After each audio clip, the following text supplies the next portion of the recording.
Welcome back, Estelden here. CD Projekt Red are beloved. They made Witcher 3 and now they've got Cyberpunk coming, so in most people's eyes, this company nor CD Projekt Group are capable of doing anything wrong. Apparently. It's pretty much common knowledge now that CD Projekt updated their refund policy on GOG, and the gist of it is that if you buy a game, you've got 30 days to return it. No strings attached. I mean, there are a few caveats, but they're by no means a big deal, so this is pretty much the gist of it. And the refund policy looks pretty good. There's nothing sinister about it. It's a good deal for customers. Does it really affect them though?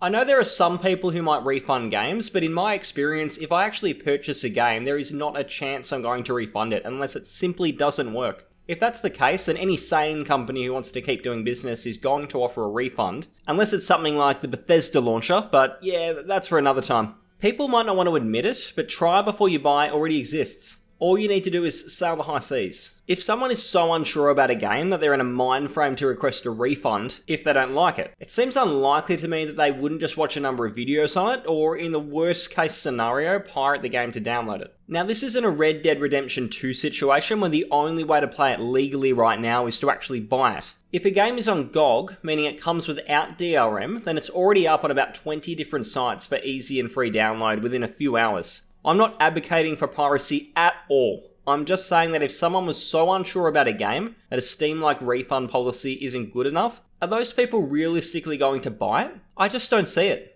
The point I'm making here, and yeah, look, there is actually a point, is that I don't think that many people are actually going to take advantage of the refund policy. There's going to be a few small cases where someone might refund after a few weeks, maybe after 5 hours in the game, and then a few of those people that Reddit are pretty desperate to call out who try and apparently serially abuse the system and finish a number of games before being blocked from doing so. And maybe there'll be a few of them, but that's about it. Normally this wouldn't be a big deal. A company releases a new refund policy, it's better for customers. Feel good news, right? The difference here is the amount of press this is getting. The reports are ranging from people shitting on Steam and other launchers while also saying GOG are being too generous. Too nice to customers and they might be taken advantage of. They've got the general public of gamers defending them left, right and centre, hoping GOG aren't setting themselves up for losses. Now let's just say that EA announced this refund policy on Origin before GOG ever did. Do you think anyone would really care? I think most people would say, okay, yeah, that's good, and then they would move on, and never use the launcher like we don't anyway.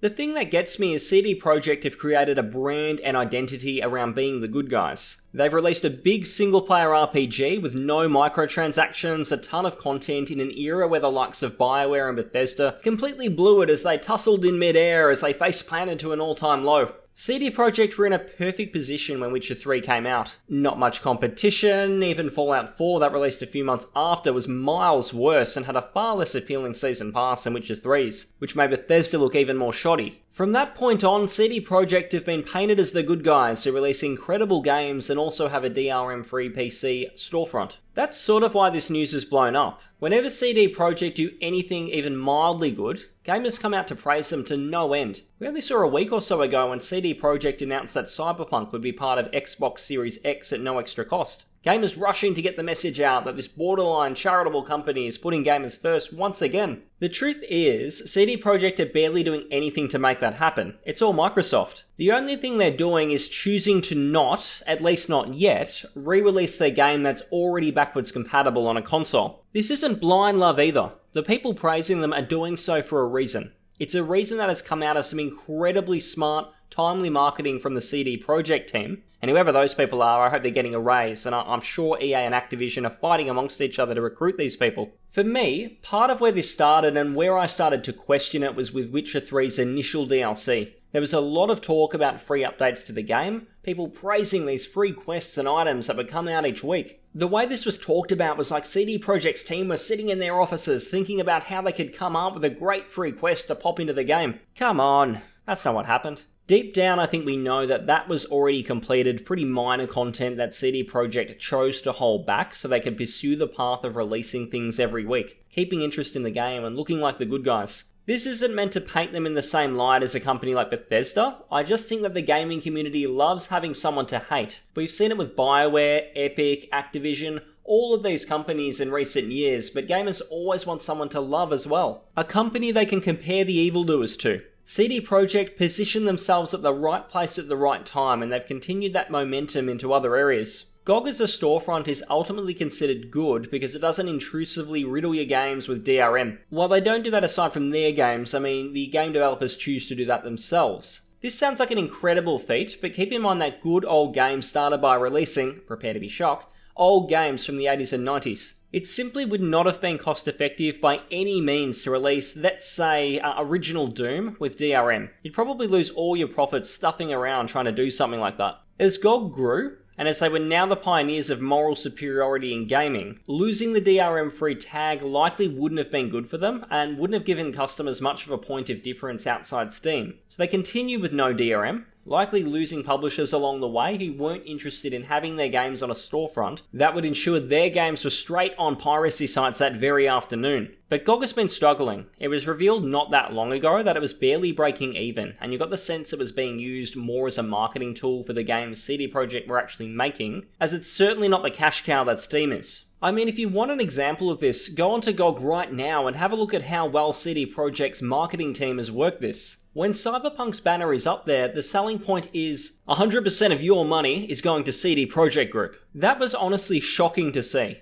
Not because it's bad, they developed the game and it's probably going to be an excellent game, but just to see a statement like that in the AAA landscape. If EA were to advertise on Origin that 100% of your money goes to Electronic Arts, how many people do you think would go rushing to their launcher? I think more people would go rushing in the other direction, looking for the store that gives the least amount of money to EA. The simple reality that CD Projekt can advertise in that way and build their brand in such a manner that people want to give their money shows the success they've had with their marketing. And this leads me right back into their refund policy. I think the refund policy was not created for the purpose of benefiting customers. I think they knew this feel-good story would get people talking about GOG and drive a bunch of potential new customers to the platform. That seems obvious. They've created a pro-consumer refund policy to drive growth. That's hardly groundbreaking stuff, but it's the psychology behind it that's seeing people jump to their defense. They could announce tomorrow that they've had a long hard think and they've decided to put in a 5-hour limit to stop people taking advantage of them. And there'd be a ton of people praising them, saying that's only fair.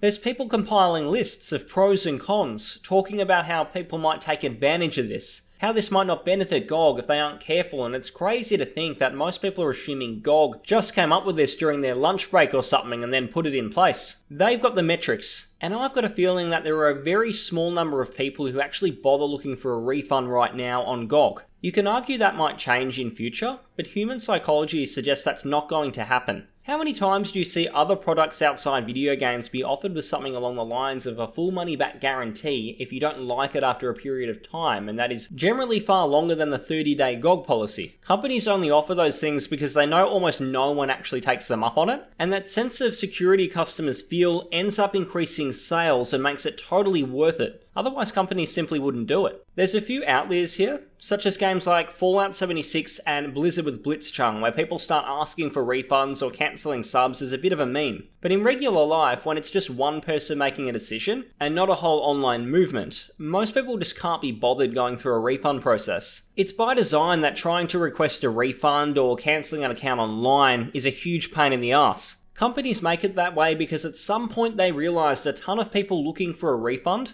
will forget about it and move on to the next thing once that process feels like more trouble than it's worth. This is why it's just ludicrous to me that there are a lot of people feeling the need to defend CD Projekt, like they're making a huge mistake and are going to lose a ton of money from this. They're not. The positive message and all of the talk is likely going to gain them customers because the only people trying to sneak in a few dodgy refund requests are probably serial pirates anyway. Most people like buying things. They don't like giving them away. That's just human nature. People don't look for a refund unless it's part of their personality type or something is seriously wrong, at which point a lot of people are going to be doing it. The latest development is also that some devs are concerned about not being informed of this by GOG. I think that's a fair point. They should be telling people who have their games listed that this is happening, and they shouldn't be finding out after the general public. If a dev removed his game from the storefront now, it's going to look pretty shady, and like he doesn't want customers having a chance to return their game if they don't like it. But I think any outcry would mostly come from smaller devs who might be passionate, insanely talented developers, but aren't necessarily business people. I think business people, like the guys from big publishers, and I'm sure there's some very business savvy indies as well, so not discounting them, they wouldn't really see the problem with this and would have the numbers to know it's not a big deal.